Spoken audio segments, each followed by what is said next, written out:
का आगाज करते हैं ऐवान बाला से बड़ी खबर के साथ। सेनेट में स्टेट बैंक तरमीमी बिल 2022 मंजूर कर लिया गया। 57 रुकनी अपोजिशन अपने अरकान पूरे करने में नाकाम रही। 42 अरकान के साथ हुकूमत ने अददी अक्सरियत हासिल कर ली।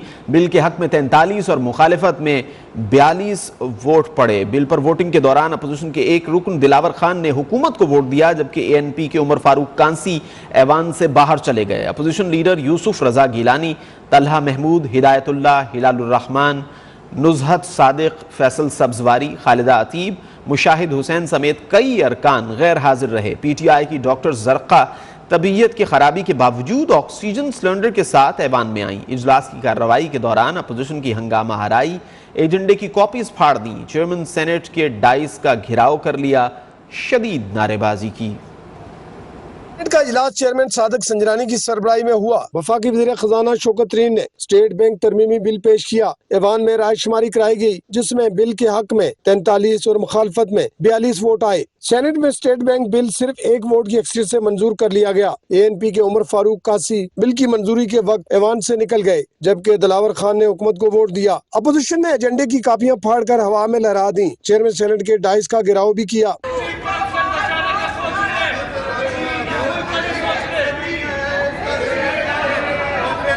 वक्फा सवालात में वजारत इंफॉर्मेशन टेक्नोलॉजी ने तहरीरी जवाब जमा कराया, जिसमें बताया गया कि इंटरनेट नेटवर्क रेजिडेंसी इंडेक्स में पाकिस्तान की रैंकिंग में 14 दर्जे बेहतरी आ गई। एक साल में पाकिस्तान इंडेक्स में 111 से 97 नंबर पर आ गया। पाकिस्तान मोबाइल निर्खों में 65वें, सरगर्म मोबाइल सब्सक्राइबर में 9वें और नई टेक्नोलॉजी इख्तियार करने में 68वें नंबर पर है। वज़ीर science and technology Shibli Faraz ने national metrology institute of Pakistan के क़याम के लिए कानून वज़ा करने का बिल पेश किया, जो मुत्तफिका तौर पर मंजूर कर लिया गया। चेयरमैन सेनेट ने इजलास पीर 3:30 बजे तक मुलतवी कर दिया।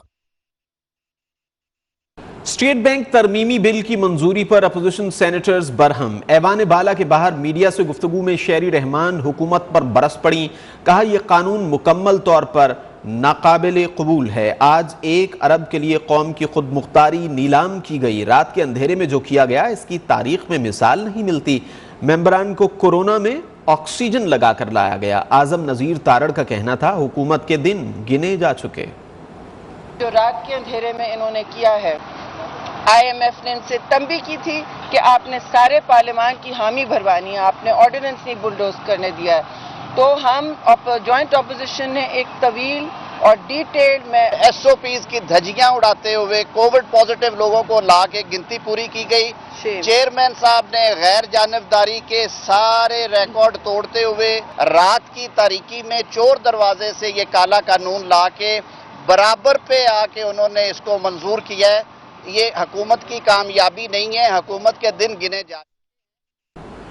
आज अपोजिशन को सेनेट में बुरी तरह शिकस्त हुई। कौमी असम्बली में अदम एतमाद की तहरीक का ख्वाब देखने वाले सेनेट में नाम निहाद अक्सरियत के बावजूद शिकस्त खा गए। वफाकी वजीर इत्तलाआत फवाद चौधरी अपोजिशन पर बरस पड़े। कहा, अगर मीडिया अपोजिशन को लिफ्ट न कराए तो इनकी कोई हैसियत नहीं रह जाती। मौलाना फजलुर रहमान अपना हलवा और मंजन बेचने के चक्कर में हैं। उधर नून लीग में क़यादत की लड़ाई जारी है। यूसुफ रजा गिलानी ने गैर हाजिर रहकर हुकूमत की हिमायत की। इनका और पीपल्स पार्टी का शुक्रिया अदा करता हूँ।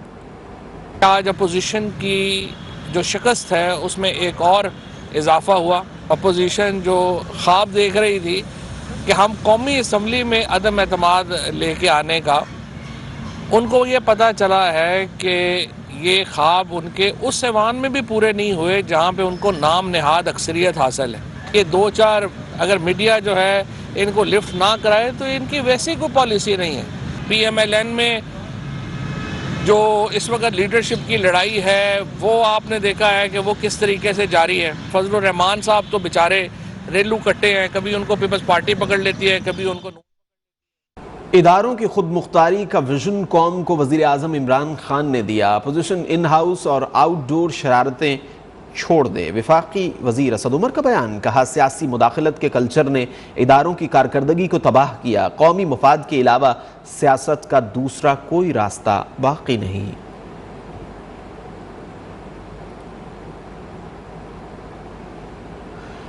वज़ीर आज़म इमरान खान का रावी अर्बन प्रोजेक्ट से मुताल्लिक लाहौर हाई कोर्ट का फैसला सुप्रीम कोर्ट में चैलेंज करने का ऐलान। कहा, रावी अर्बन प्रोजेक्ट का केस हुकूमत ने सही तरीके से हाई कोर्ट में पेश नहीं किया। ये एक हाउसिंग सोसाइटी नहीं बल्कि नया शहर है। रावी अर्बन सिटी इस्लामाबाद के बाद प्लानिंग के तहत बनने वाला दूसरा शहर होगा।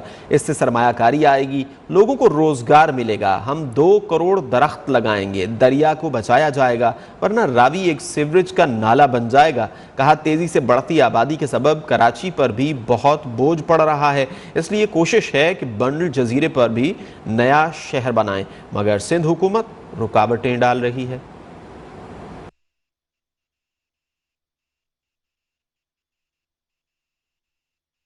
वज़ीर आज़म इमरान खान एक रोज़ा दौरे पर लाहौर में मौजूद। वज़ीर आज़म से वज़ीर आला पंजाब उस्मान बुज़दार की मुलाकात, तरक्याती मंसूबों और अहम उमूर पर ब्रीफिंग दी गई। वज़ीर आज़म को सूबे में अमन व अमान, अनारकली धमाके की तहकीकात और बल्दियाती इंतखाबात पर वज़ीर आला पंजाब ने ब्रीफ किया।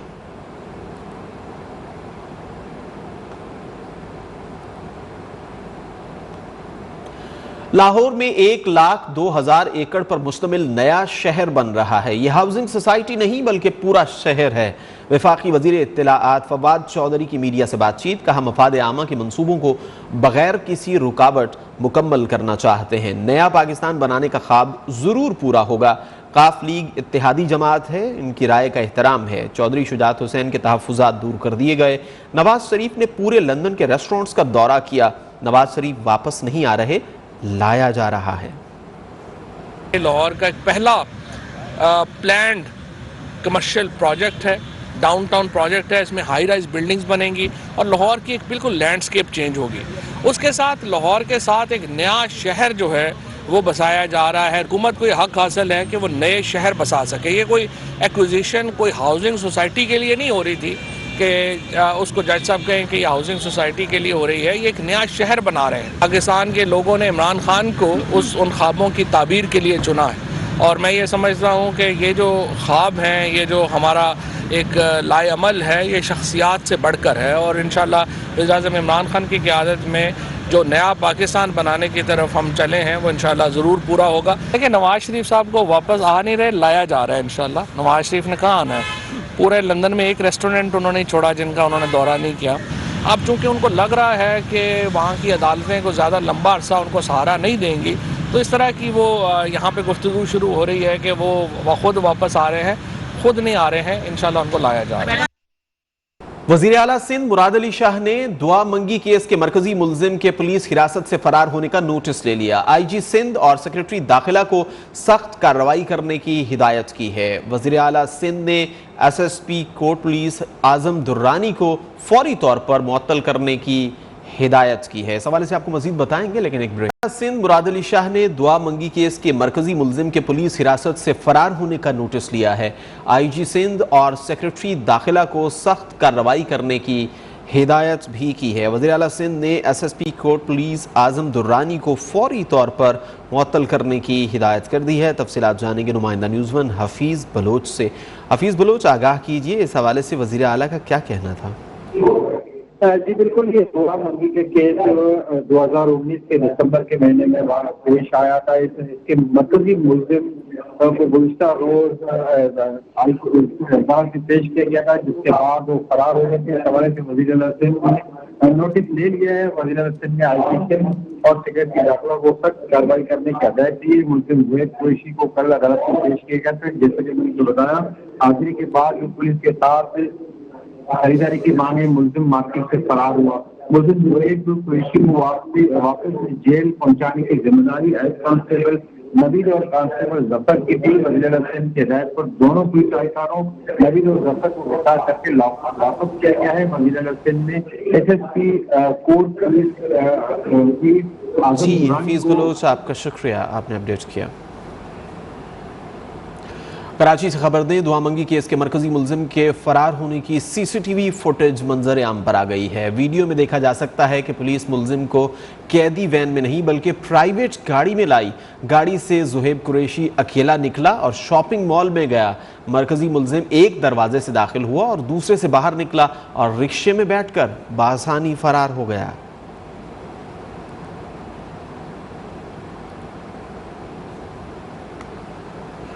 दुआ मंगी अगवा केस में कैदी के फरार होने का मामला जुडिशल मैजिस्ट्रेट शर्की की अदालत में गफलत बरतने वाले 2 पुलिस एहलकारों को पेश कर दिया गया। अदालत ने गिरफ्तार एहलकारों को पीर तक जिस्मानी रिमांड पर पुलिस के हवाले कर दिया। इस हवाले से मजीद तफसीलात जानेंगे नुमाइंदा न्यूज़ 1 शौकत कोराई से। शौकत कोराई, आगाह कीजिए, क्या कार्रवाई हुई?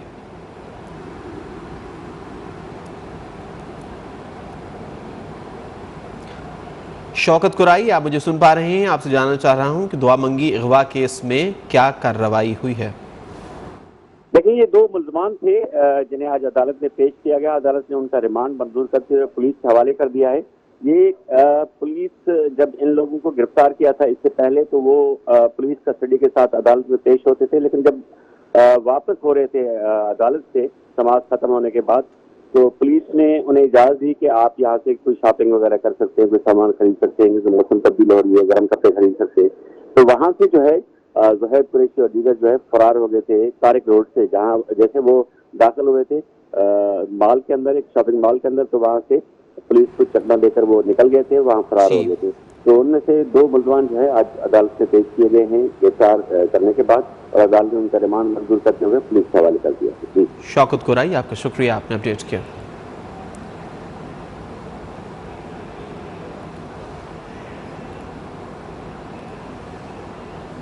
मुस्तफा कमाल ने 30 जनवरी को फव्वारा चौक पर पीएसपी के फैसला कुन एहतजाज का ऐलान कर दिया। कहा, बल्दियाती कानून के साथ जिंदा रहना मुमकिन नहीं।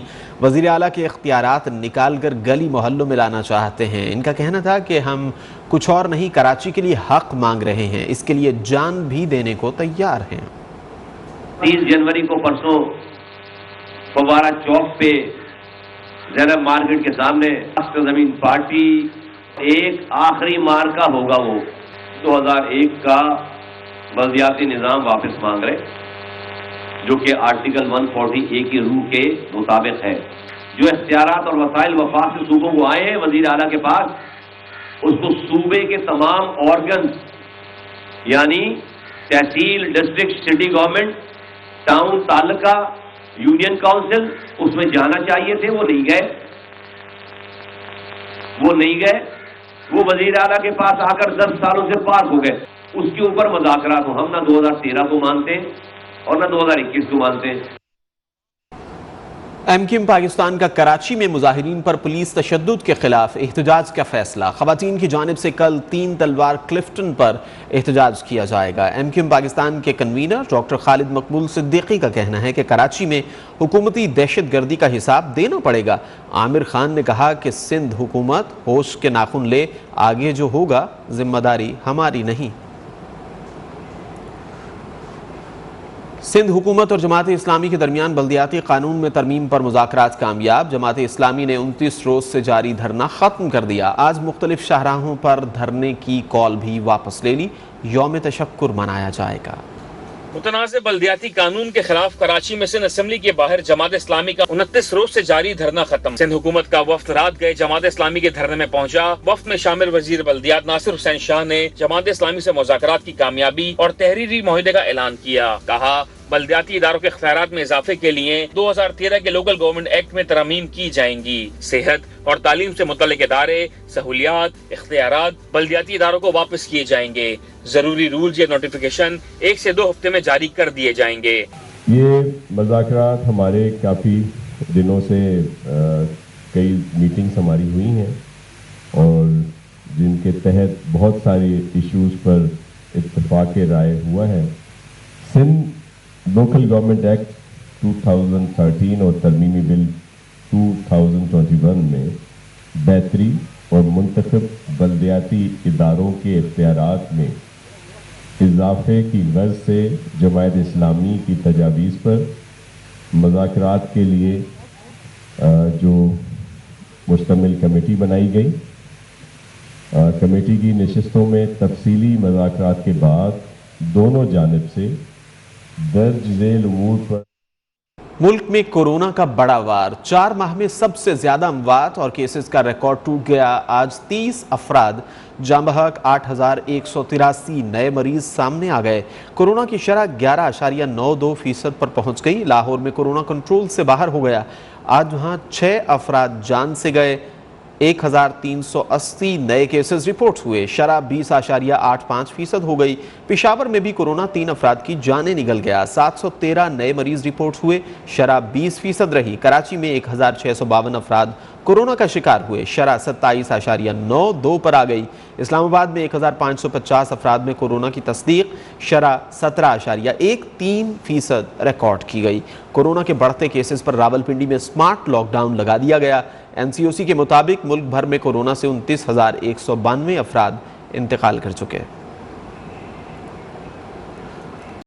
वज़ीर आला सिंध मुराद अली शाह गंबड़ में तकरीब से खिताब कर रहे हैं। जब उनको बताया जाता है, लेकिन जब इधर आते हैं तो वो ठीक ठाक लोग, उनकी ज़िंदगी भी 4-5 साल बढ़ जाती है, जो भी अल्लाह ताला ने ज़िंदगी रखी है उसमें।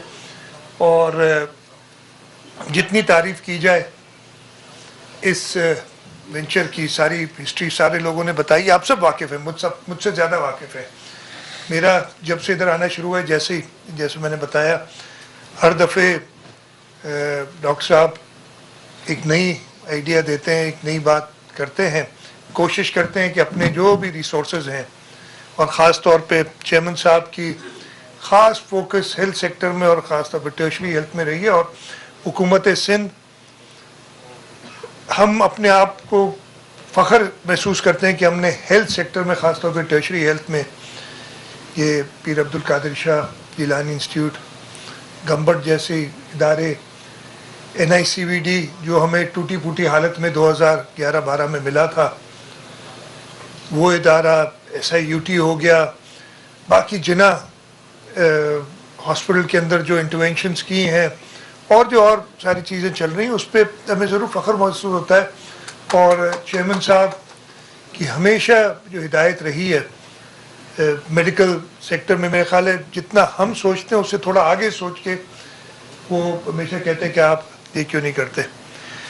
इंशाल्लाह ताला जो इधर तरक्की, आज 3 चीज़ों का इफ्तिताह किया है, मुझे डॉक्टर साहब कह रहे थे कि मैंने कहा देर हो गई इसलिए कि हम इंतज़ार करते हैं कि आप तो छोड़ेंगे नहीं। अगर इस तरीके से तो हम साल के 12 महीने रोज़ाना कोई ना कोई इफ्तिताह करने आना पड़ेगा, तो आप 2-3 इकट्ठे कर लें, उसके बाद हम इकट्ठे इफ्तिताह करने, और इंशाल्लाह फिर जल्द आपके पास आएंगे कुछ और इफ्तिताह करने। और हालत ये, जैसे मैंने बताया ना, वो खिड़की से मैंने बाहर देखा कुछ कंस्ट्रक्शन हो रही थी, मैं ये क्या करें डॉक्टर साहब, तो कहते हैं ये मैं लंग्स के लिए काम कर रहा हूं। वज़ीर आला सिंध मुराद अली शाह तकरीब से खिताब कर रहे थे।